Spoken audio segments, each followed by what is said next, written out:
सो Pakistan versus Bangladesh की series खत्म हो चुकी है। 3 वनडेज की सीरीज थी ये और पाकिस्तान ये सीरीज हार चुका है। आज तीसरा वनडे था और पहले बाकी चीजें साइड में करते हैं। ये बॉलिंग का फैसला क्यों किया था, ये मेरी समझ से बाहर है। टॉस जीत गए हो, पिछले मैच में आपने पहले बैटिंग की, तो फिर आपने इस मैच में जो कि बिल्कुल जीतना था आपने मैच, आपके पास चॉइस ही नहीं थी, आप सीरीज हार जाते। या आपने ये सोचा कि हम खुद को चैलेंज करेंगे, ऐसी सिचुएशन में चैलेंज करेंगे जहां पे आपके पास चॉइस दूसरी है ही नहीं, दूसरा ऑप्शन नहीं है आपके पास। सो खैर या तो हो ना आप पहले 2 मैचेस जीत गए हो और फिर आप चांस लो कि अब हम चेस करके भी जीतेंगे। सो खैर पहले तो वो फैसला आई थिंक वो उस फैसले की वजह से हम मैच हारे हैं। बड़ी सीधी सी बात है, कभी भी हमारे अंदर इतनी एबिलिटी, कॉन्फिडेंस था ही नहीं कि हम चेस करते हुए मुझे समझ नहीं आता कि ये हमने एक पहले तो चेस किया कैसे और सोचा क्यों था चेस करने का।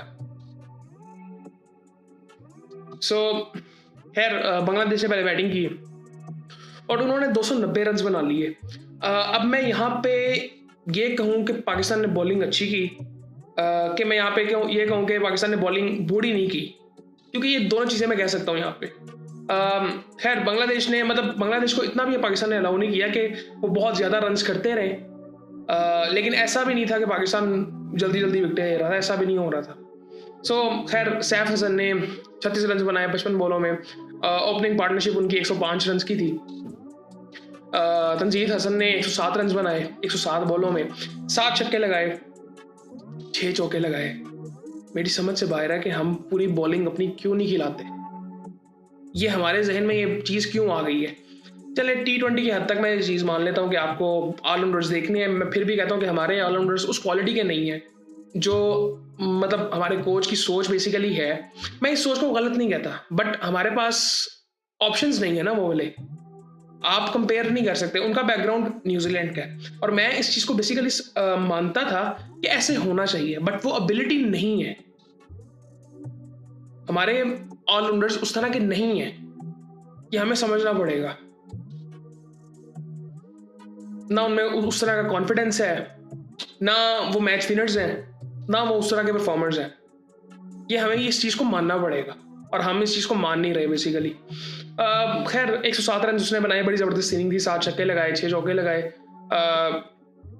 कॉन्फिडेंट शॉट्स वो लड़का मार रहा था और छक्के जो मार रहा था वो अच्छी बॉलों पे छक्के वो मार रहा था। उसके बाद शांतु ने 27 रन बनाए, 41 रन बनाए लितन दास ने, 48 रन बनाए तौहीद रिदॉय ने। सो खैर 290 तक ही पहुंच गए। पाकिस्तान की बॉलिंग की अगर मैं बात करूं तो 3 आउट किए हैं जी हारिस रऊफ ने 10 ओवरों में 52 रन दे के। पहला स्पेल इतना कोई खास नहीं था, लेकिन बाद में हारिस की अच्छी बॉलिंग नजर आ रही थी। बट यही मसला है हारिस के साथ कि हारिस हमें ऐसे इंडिविजुअली मैच हरा देता है। सो यहाँ तो अगर हारिस को हमें खिलाना है तो उसको बहुत ध्यान से यूज़ करना पड़ेगा। इवन दो अगर मैंने पिछले मैच में बात की थी कि ये अच्छी बॉलिंग कर सकता है वहाँ पे, क्या नाम है, साउथ अफ्रीका में वर्ल्ड कप में, लेकिन हमें BBL में भी देखना पड़ेगा। अब ये wicket takers, top wicket taker तो था, बट इसने वहाँ पे रन्स खाए और ये रन्स खा रहा है, यही मसला है इसके साथ। बहुत इंपॉर्टेंट ओवर्स इसलिए नहीं निकल रहे। 10 रन इसने डिफेंड नहीं किए। हमारे पास एक ऐसा बॉलर नहीं है इस वक्त। मैं अगर बहुत ज़्यादा सोच लूँ ना तो मैं कह सकता हूँ कि शायद जमान खान कि जो 15 रन डिफेंड कर सके आखिरी ओवर में, शायद मैं कह रहा हूँ, वरना मुझे नहीं किसी से उम्मीद कि 15 रन कोई हमारा बॉलर इस वक्त डिफेंड कर सकता है, क्योंकि कॉन्फिडेंस नहीं है, वो इंटेलेक्चुअल मेंटालिटी वो वाली नहीं है। इवन दो ये सिलेक्शन कमेटी की एक प्रेस कॉन्फ्रेंस हुई है, इतनी फजूल सी प्रेस कॉन्फ्रेंस थी, इतनी फजूल थी। उसमें जो बातें हुई, आकिब जावेद को कहना चाहिए था ना कि जब ये बाहर बातें करते थे, जो लोग इनसे पहले थे वो ये सेम बातें वो करते थे, और जो इन्होंने बातें की इनसे पहले भी ये बातें करते थे और उन्हीं बातों पे ये तनकीद करते थे। वो हंस के वो बात कर देते हैं, मेरा गर्क होता जा रहा है। और मैं आपको एक और बात बताऊं, ये जरा ना ये चीजें नोट करने वाली हैं। उससे पूछा गया क्या नाम है उसका, शाहीन शाह अफरीदी से, जो कप्तान है हमारा, उसके बारे में भी आज बात करते हैं कि जो उसने आज इनिंग खेली बैटिंग से। लेकिन उसने कहा कि यार उनको रेस्ट दिया है हमने, फ़खर और उसको, ठीक है। ये कहता है कि फ़खर और बाबर इंजर्ड है, और इससे पहले भी निकल के आ रही थी कि बाबर खेलना नहीं चाह रहा था, ये सारा कुछ।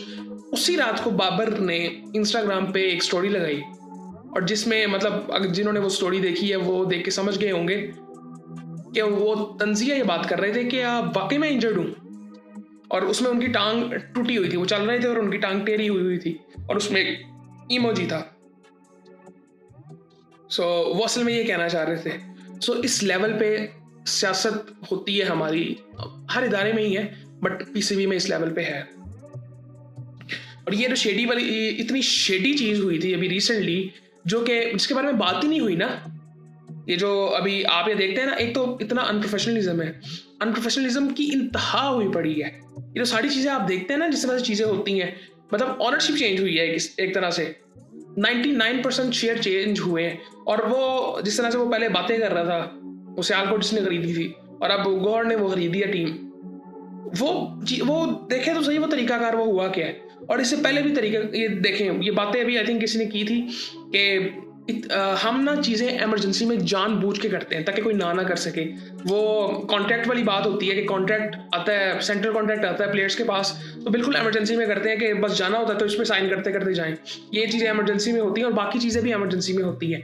ये एक टैक्टिक ही होता है बेसिकली, एक स्ट्रेटजी होती है कि जिसमें इमरजेंसी में बस काम करवा लो। जहाँ पे करप्शन शेडी चीज़ें होती हैं ना, वहाँ पे ये हरकतें हो रही होती हैं। ये डिपार्टमेंट इस तरह से चल रहे हैं हमारे। और शायद पीएसएल पाकिस्तान का सबसे बड़ा ब्रांड है, और बिल्कुल है, नजर आता है, और उसमें इस तरह से चीजें चल रही हैं। और अगर ये चीजें ना चलें तो हमारी चीजें कितनी बेहतर हो सकती हैं, ये सोचे सिर्फ। खैर, आज के मैच पे आते हैं।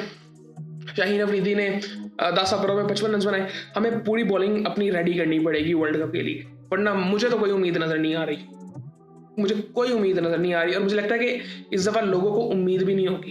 पहले होता था ना कि यार चलो लोग उम्मीद लगाते थे कि चलो ठीक है यार, अच्छा कर सकते हैं, कोई पता नहीं। अब लोगों को इस वर्ल्ड कप में उम्मीद भी नहीं होगी। शाहीन अफरीदी ने 10 ओवरों में 55 रन दिए, एक आउट किया। अबरार ने 10 ओवरों में 49 रन से एक आउट किया। अबरार ने एक आउट किया था वो खब्बे को, उसको ही किया था, वो 107 जिसने किया है। वो विकेट लेके देने वाला आपके पास एक बॉलर नहीं है अबरार के अलावा। इसलिए मैं कहता हूं कि अबरार का टीम में होना बड़ा जरूरी है, तीनों फॉर्मेट की,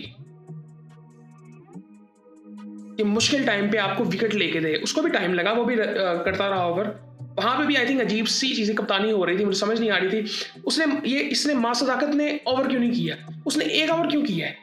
पिछले मैच में वो मैन ऑफ द मैच था, बॉलिंग में उसने 3 आउट किए थे, उसने आज एक ओवर क्यों किया है? मेरी समझ से बाहर है ये। फहीम अशरफ ने 4 ओवरों में 24 रन दिए, अच्छी बॉलिंग कर रहा था, उसका एक ओवर बुरा गया था। बाकी ओवर उसने क्यों नहीं किए?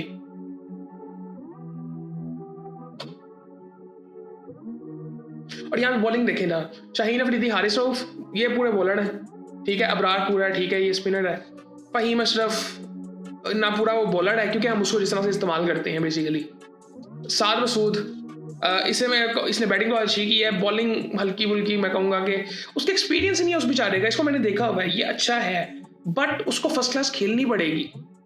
हमारा पीएसएल का क्राइटेरिया ये होना चाहिए कि इमर्जिंग कैटेगरी के अलावा हर प्लेयर फर्स्ट क्लास खेला हो, लिस्ट ए खेला हो, फर्स्ट क्लास एक वो रिक्वायरमेंट होनी चाहिए। लिस्ट ए नहीं, सिर्फ फर्स्ट क्लास खेला हो।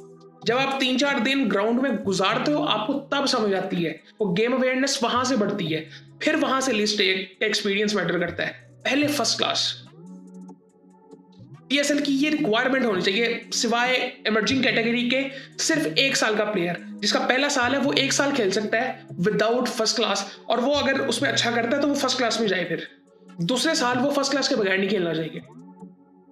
और इतना मेरे ख्याल से इतना दिमाग नहीं है किसी में कि वो इतनी बात कर सके या इतना सोचे इस बारे में।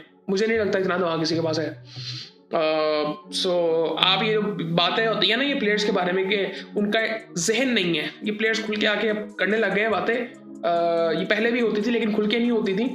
ये मैं आपको यकीन से लिख के देता हूँ कि जितने एडमिनिस्ट्रेशन में बैठे हुए हैं ना, मैनेजमेंट के लोग या ये क्रिकेटर्स भी जितने बैठे हुए हैं, इनका भी जहन इतना नहीं है। ये जो सिलेक्शन कमेटी भी जितनी बैठी हुई थी, इनका भी इतना जहन नहीं है।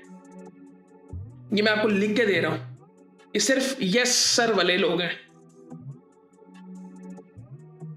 पाकिस्तान बैटिंग के लिए आता है।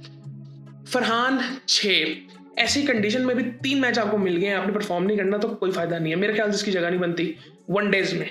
हमें इसको उसमें, क्योंकि इसमें थोड़ी सी आपको तकनीक की जरूरत है। आगे आपने वर्ल्ड कप साउथ अफ्रीका में खेलना है, वहां पे ये किसी काम का नहीं है। तो इस वक्त मेरे ख्याल से इसको खिलाना नहीं चाहिए था। और ये एक इसका जो मतलब इसके पीछे जो सोच होनी चाहिए थी वो यही होनी चाहिए थी कि हमारा वर्ल्ड कप साउथ अफ्रीका में है, हम उसकी अगर तैयारी कर रहे हैं तो हमें वो ओपनर्स चाहिए। हमारे पास मैचेस आगे ही नहीं है। मां सदाकत एक बेहतर चॉइस हो सकता है, बट आज मैं अब उसको क्या कहूँ। उसका तीसरा मैच था, उसने पिछले मैच में जो इनिंग खेलती थी वो इतनी कन्विंसिंग इनिंग थी, इतनी मजेदार इनिंग थी कि आप पाकिस्तान के ओपनर से वो सोच भी नहीं सकते कि वो ऐसे कोई इनिंग खेलेगा। तो मैं उसको आज क्या कहूँ कि वो जिस तरह से वो आउट हुआ है, हो सकता है उस तरह से वो आउट, ठीक है। अच्छा, गाजी गोरी अब 29 उसने रन बना दिए, अच्छी इनिंग थी, ठीक है। 39 बॉलों में 29 रन बनाए, एक छक्का लगाया, 3 चौके लगाए, कन्विंसिंग शॉट्स लगा रहा था, टेक्निकली बेहतर लग रहा था। बट बात फिर वही है। अब इसका उन्होंने एक्सक्यूज ये दिया था, क्या नाम है, सरफराज ने, कि वो कीपर इन सब में अच्छा है। मैं बिल्कुल मान लेता हूं, बट फर्स्ट क्लास फिर भी जरूरी है। आउट वो आज हुआ ना, फर्स्ट क्लास फिर भी जरूरी है। कोई एग्जाम्पल्स आपको सेट करनी, एग्जाम्पल से पहले आपको पॉलिसी सेट करनी पड़ेंगी, रूल सेट करने पड़ेंगे, प्रिंसिपल्स बनाने पड़ेंगे, बाय लॉज बनानी पड़ेंगी, ये सारी चीजें आपको करनी पड़ेंगी। आप एक इदारा चला रहे हैं बेसिकली, तो ये आई थिंक इतना कोई सोचने वाला ही नहीं है। उसके बाद रिजवान, पता नहीं, एक तो इनको मीडिया के सामने नहीं आना चाहिए। ये जिस तरह की बातें करते हैं ना, अपनी डिफेंसिव अप्रोच लेके जो चलते हैं, इन्होंने पता नहीं क्या बात की थी कि हम रन रेट्स को लेकर बाहर हुए हैं, सीरियसली। और दूसरी इन्होंने बात की थी मैं इंडिया के मैच नहीं देखता। क्यों नहीं देखता भाई? देखो वो मैच, किनसे आप हार रहे हो। मैं क्या बात करूं इनके बारे में, मेरी समझ अब आ रहा है फिलहाल भी। अब्दुल समद 34 रन, आगा ऊपर क्यों नहीं खेला? अब्दुल समद इवन ठीक है, गाजी गोरी ने उसकी जगह पे खेलना था, बट अब्दुल समद से ऊपर क्यों नहीं खेला? अब मैं एक ये चीज सोच सकता हूँ कि साइड पावर प्ले था तो ठीक है, वो सारा कुछ कर लिया, बट अगर ये इनिंग आगा ऊपर से खेलता और फिर वो चीजें लेके चलता इनको साथ साथ, तो शायद मैच और लंबा जाता, शायद पाकिस्तान जीत भी जाता। आगा ने बहुत ज़बरदस्त इनिंग खेली। ये पहले भी ऐसे इनिंग्स खेल चुका है, बट पहले भी ऐसे हुआ है कि हमने मैच को फिनिश नहीं किया।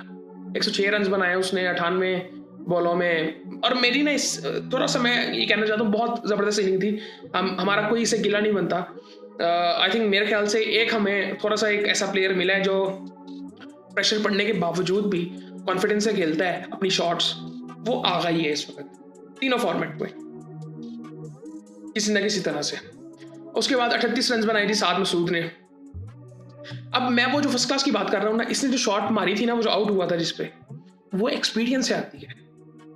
इसका भी वो एक्सपीरियंस नहीं है। ये अच्छा है लड़का, बट फर्स्ट क्लास खेलनी जरूरी है। ये 2-3 साल से आई थिंक टीम में घूम रहा है इस्लामाबाद की, बट फर्स्ट क्लास क्यों नहीं खेला? ये सवाल ये है। 2-3 मैच खेला है और इसका एक्सक्यूज ये दे रहे थे कि जी वो ए टीम के साथ था। तो ए टीम में क्यों है भाई विदाउट फर्स्ट क्लास प्लेयर्स? जिन्होंने फर्स्ट क्लास नहीं खेली वो ए टीम में कैसे आ गए? आपने पीएसएल से ए टीम क्यों सेलेक्ट किया है? सवाल ये है ना। तो ये काउंटर क्वेश्चन इनसे होते नहीं है। उसके बाद जी 37 रन शाहीन शाह अफरीदी साहब ने बनाए। जितनी जिम्मेदारी से इसने ये इनिंग कप्तानी में खेली है ना, कप्तानी में इसकी 1-2 इनिंग्स और भी हैं, इतनी जिम्मेदारी से खेली हुई, लाहौर के अंदर से खेली हुई है। जब कप्तानी नहीं होती तब ये किस तरह के शॉट्स मार के आउट होता है। बहुत इंपॉर्टेंट इनिंग थी, मैं बड़ा कन्विंस हुआ हूँ इससे।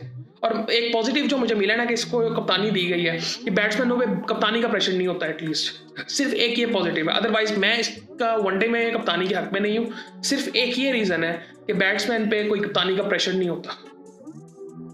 खैर उसके बाद 279 पे हमाल आउट हो जाते हैं। उनकी तरफ से तस्कीन ने 4 आउट किए, 2 आउट किए जी नहीं, दराना ने 3 आउट किए, मुस्तफिजुर रहमान ने। ये सूरत हाल है जी। आखिरी ओवर रिशाद हुसैन का था, 14 रन थे और हम मैच हार गए।